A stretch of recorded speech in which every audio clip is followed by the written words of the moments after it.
The desert stretched endlessly, a golden ocean under a pale blue sky. There was no sound, no life, only the whisper of wind brushing across dunes that looked like waves frozen in time. And then the silence broke. A beam of light tore through the sky like a lightning bolt made of hope. It hit the ground with a soft hum, and in that glow, a man appeared, or rather, a being who looked like a man. Naked, trembling, blinking against the sunlight, his eyes filled not with fear, but with innocent curiosity. He had arrived from somewhere far beyond human imagination. He was not from this world. He was PK. He looked around. Sand, sky, wind, everything new, everything strange. His skin burned under the sun, the air stung his lungs. And in his hand he held something, a small glowing pendant-like device. It was his connection to his home, to his people, to the stars he came from. Without it he was stranded. But within minutes of his arrival, that precious device was gone, stolen by a terrified man who mistook him for a mad wanderer. The thief ran away with it, leaving PK standing alone in the desert, silent, confused, and utterly human for the first time. He walked for days, naked, barefoot, bruised by the sun. He stumbled across the endless land. He didn't know hunger, but now he felt it. He didn't know pain, but now it ached in every muscle. He didn't know loneliness, until the earth taught him what it meant to be alone among billions. Eventually, he reached a small village. The people gasped at the sight of him. A strange man with no clothes, no language, and eyes too bright to be ordinary. Children ran away, women shouted, and men threw him an old piece of cloth. He didn't know what shame was, but he saw how they looked at him, and understood that on this planet he was different. Very different. That night, he found shelter under a broken cart. The stars above were the same as the ones he had left behind.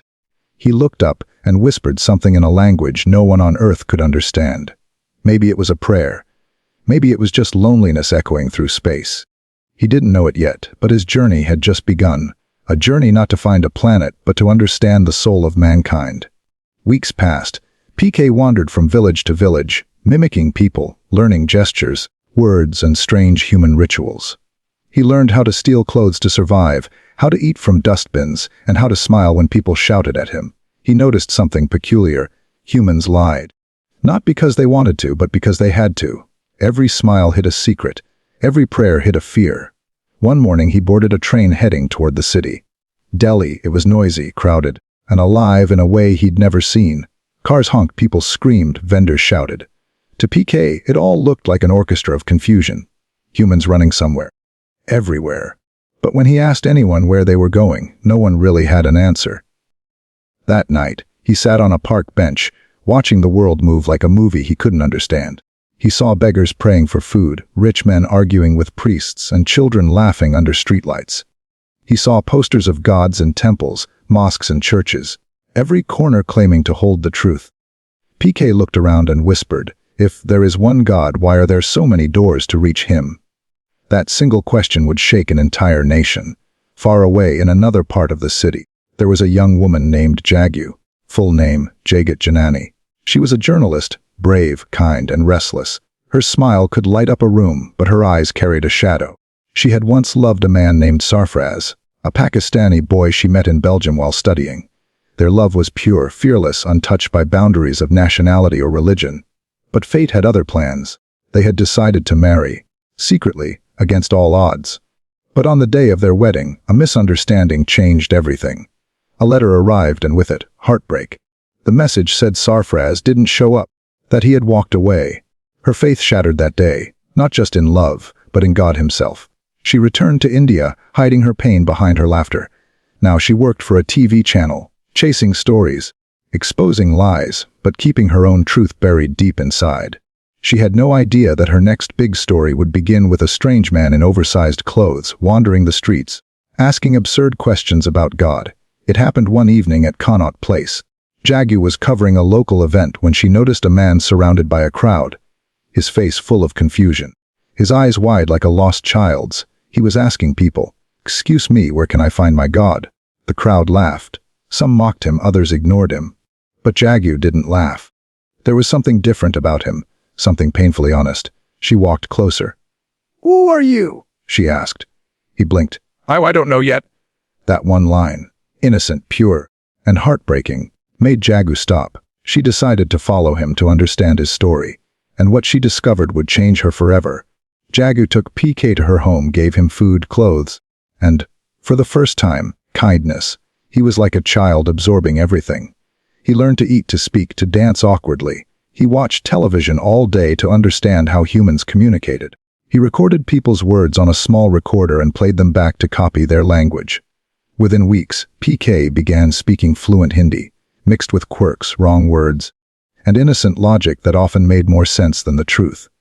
He told Jaggu everything: how he came from another planet, how his pendant, his only way back home, was stolen, and how he'd been searching for it ever since. Jaggu laughed at first, but when she saw the pain in his eyes, she stopped. She realized he wasn't lying. He truly didn't belong here, not just in this city, but in this world. She decided to help him find his missing pendant. Together, they began tracing his journey, from the desert to the city. But the deeper they searched, the stranger things got. Because PK's pendant wasn't just stolen, it was now being worshipped. Their investigation led them to a famous spiritual leader, Tapasvi Maharaj. He was a man of charisma, draped in saffron robes, claiming he spoke directly to God. Thousands followed him, thousands believed in him. And among the holy relics on display in his temple, like mansion, was PK's pendant. PK froze when he saw it. That small, glowing object on the saint's chest. He whispered, "That's mine." Jaggu tried to reason with the guards, but they laughed. "You think you can question Tapasvi Maharaj? He speaks to God himself!" That night, PK sat silently by the window staring at the stars. His voice was soft. "Jaggu, they all talk to God. But none of them can tell me where he lives.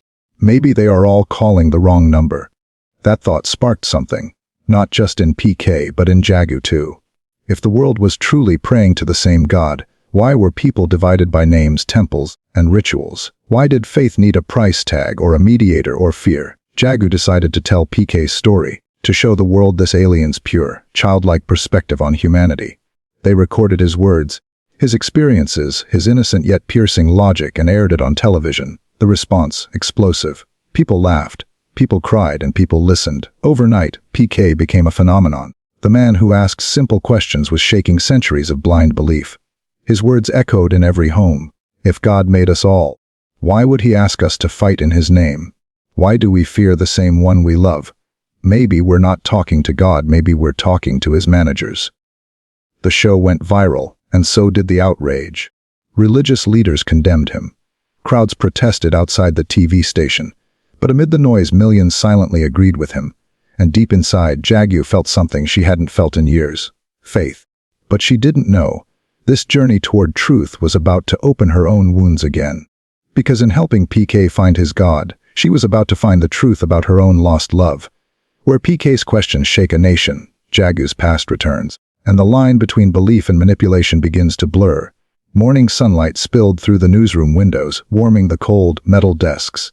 The city outside was restless. Honking cars, temple bells, azans echoing across the sky. But inside the newsroom there was only one question on everyone's mind: who was this strange man named PK? The alien had become a sensation, not because of his odd clothes or broken Hindi, but because of his innocent, piercing logic. He was asking the kind of questions no one dared to ask. And the more questions he asked, the more uncomfortable the powerful became. When Jaggu aired the first episode of PK's story, the country froze. It wasn't just a television segment, it was a mirror. People saw their own faiths, fears, and contradictions reflected through the eyes of someone who didn't belong here. PK's soft voice spoke from the screen. "On my planet, there are no clothes, no religions, no names. We don't lie because there's no reason to. But here everyone says they love God, and yet they're afraid of him. How can you love someone you fear?" The words were simple, but they cut through hearts sharper than any sword. Within hours, his name flooded social media. Some called him a prophet, others a lunatic. Temples discussed him, politicians mocked him, preachers condemned him. And in the middle of it all, PK sat cross-legged on the studio floor, peeling a banana, looking confused. "Why are they angry?" he asked. "I just asked what they already know." Jaggu smiled sadly.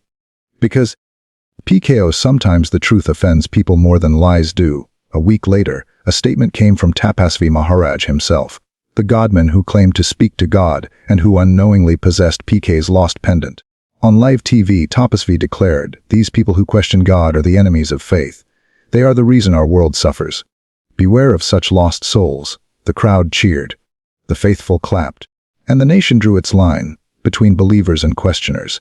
But PK didn't see sides. He only saw confusion. He turned to Jaggu and asked, "If Tapasvi can really talk to God, maybe he can ask him where my remote is." Jaggu laughed, but the thought lingered.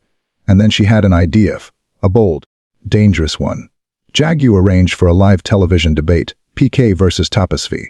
A man from another world versus a man claiming to speak for heaven. The announcement sent shockwaves across the country.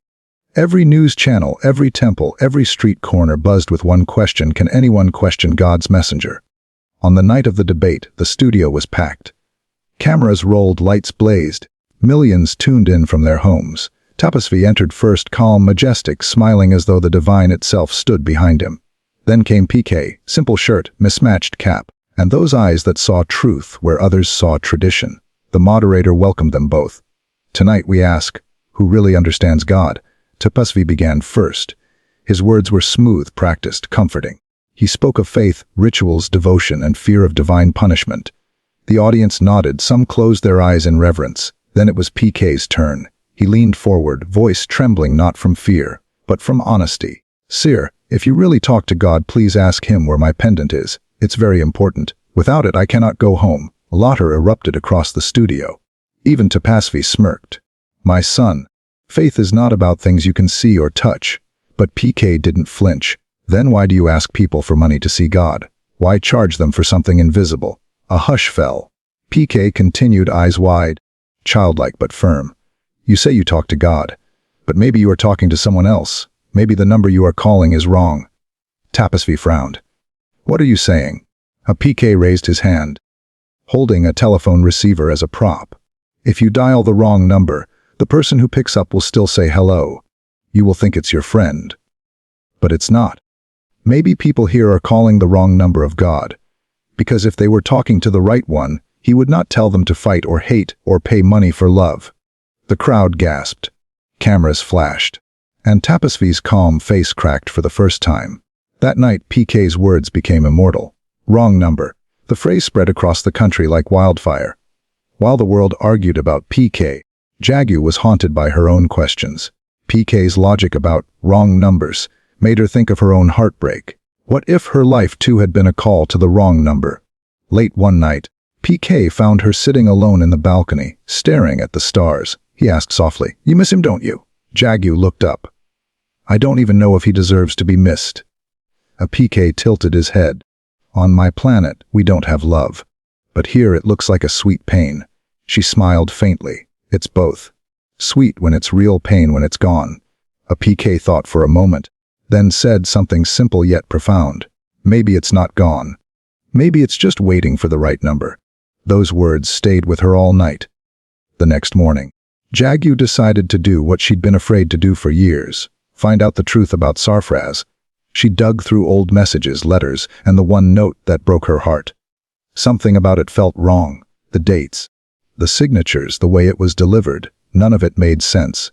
And deep down, her journalist's instinct screamed, "You've been lied to." Days turned into nights as Jaggu followed every clue. She tracked the post office in Belgium, checked church records, and finally found it. A small but crucial error in the letter that changed her life. The stamp was from a different date. The letter hadn't even been sent by Sarfraz. Someone else had done it. Someone who wanted her to believe that her love had failed, and that her faith was weak. Her hands trembled as the truth dawned.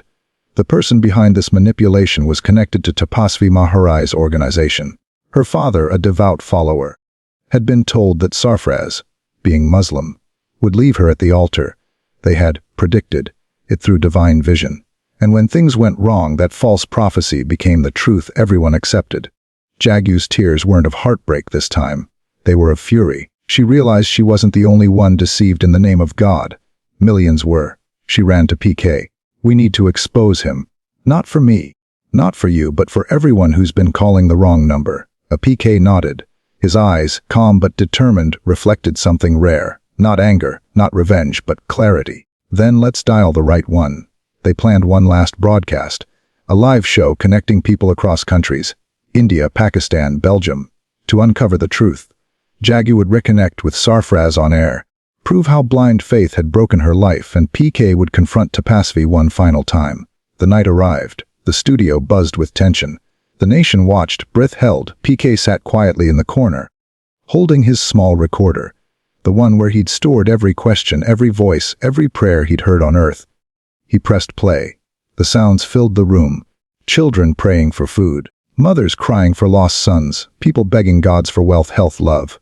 PK looked at the camera and said softly, "So many calls, but no one picks up. Maybe God is not ignoring us. Maybe we are calling the wrong number." Jaggu's voice cracked as she spoke.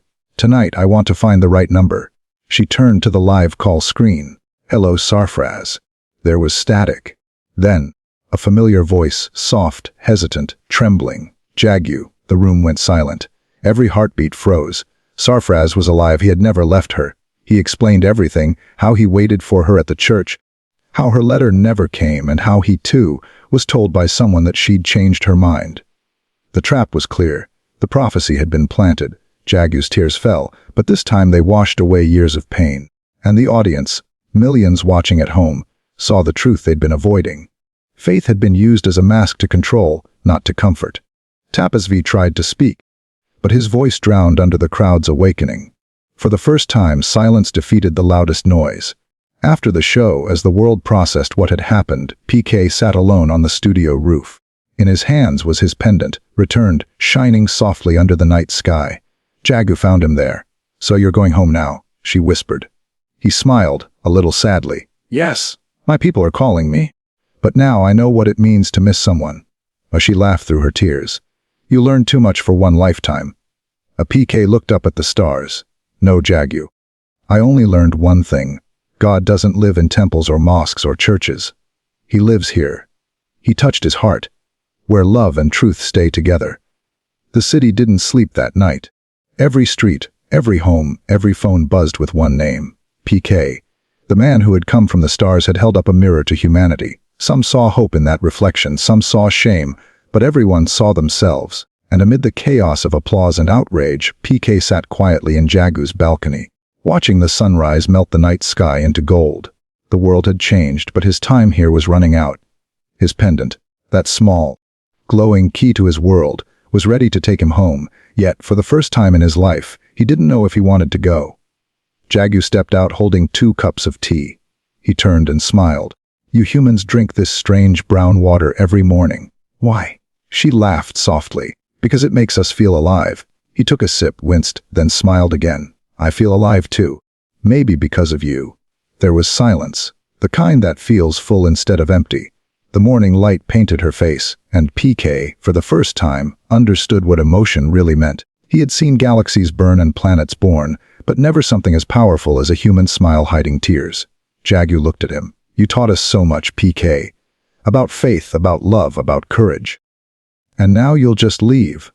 PK's voice was gentle. "When you love someone, you don't need to stay beside them. You just wish them light, even if you have to walk into the dark." Her eyes glistened. "Do people on your planet love?" He shook his head. "No. We live, we work, we exist. But love, that's something only Earth has. It's your greatest pain, and your greatest power." She looked down, whispering, "You sound more human than most humans." He smiled. "Maybe I came here to learn that." By evening, the entire city was talking about PK's departure. The studio arranged a small farewell, not for a guest, but for a friend who had unknowingly healed millions. Reporters, technicians, friends, even those who once mocked him. Everyone gathered. Sarfraz was there too, standing quietly beside Jaggu, the weight of forgiveness in his eyes. PK looked around, his gaze soft and grateful. He recorded everyone's faces on his small recorder. Jaggu asked, "Why are you doing that?" "So that when I tell my people about Earth, I can show them what love looks like." The crowd chuckled through tears. Someone asked, "What will you tell your people about us?" PK paused, looked up and said softly, "That humans are not bad. They're just scared. They wear masks made of religion, pride, and pain. But underneath, they're all the same. All they want is to be loved and understood." For a moment, nobody spoke, because in that silence truth didn't need words. Night fell. The same desert that had once welcomed him in loneliness now awaited him in love. PK stood there, holding his pendant, looking up at the sky that had called him home. Jaggu and Sarfraz stood beside him. The wind howled softly, carrying memories with it. Jaggu whispered, "Will we ever meet again?" PK smiled. "On every planet, every star, every prayer that's honest, I'll be there. That's how love travels." He turned on the pendant. A beam of light cascaded from the sky, enveloping him. The sand began to swirl, the stars seemed to lean closer. He looked at Jaggu one last time. "Thank you for teaching me what faith really is. It's not about fear. It's about trust, and love is the language God speaks best." The light grew brighter, until it was almost blinding.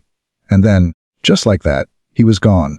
The wind stilled. Silence returned to the desert. Jaggu stood there, tears falling freely. Not because he was gone, but because he had left behind something no one could steal. Truth. Time moved on. But the world hadn't forgotten the man from the stars. Wrong number became more than a phrase. It became a movement. Temples began serving the poor instead of collecting fees. People started questioning blind customs, helping strangers, forgiving enemies. Faith had found its meaning again. Jaggu had returned to her job, her laughter brighter than ever. She and Sarfraz worked together now, producing stories that healed instead of dividing. One day she received a small parcel, no address, no sender. Just a symbol drawn on the back, a circle with 3 stars. She opened it and gasped. Inside was a small recorder, the same one PK always carried. She pressed play. "Hello, Jaggu. I reached home safely. My people didn't understand what love is, so I told them your story. They listened, and they smiled. I think I started something here too. Maybe one day you'll visit us, but bring extra batteries for the recorder. Humans talk a lot." She laughed through her tears, clutching the recorder to her heart. And outside her window, a faint beam of light shot across the night sky, as if the universe itself was smiling back. We look up searching for God, but he's not up there waiting. He's right here. In kindness, in laughter, in forgiveness. God doesn't live in temples or mosques or churches. He lives wherever love is. And that was the story of a stranger who came to Earth searching for his way home, but instead taught humanity how to find theirs. In a world divided by names, religions, and borders, PK's story whispers a truth we keep forgetting. Faith should unite, not separate. Love should heal, not hurt. And the purest prayer is not said with words. It's felt in the heart. So the next time you kneel, close your eyes or fold your hands. Don't ask for miracles. Ask for understanding. Because maybe, just maybe, the right number was never in the sky. It was always in you. He came looking for God and helped us find ourselves. This was the story of PK, the alien who reminded humanity what it means to be human.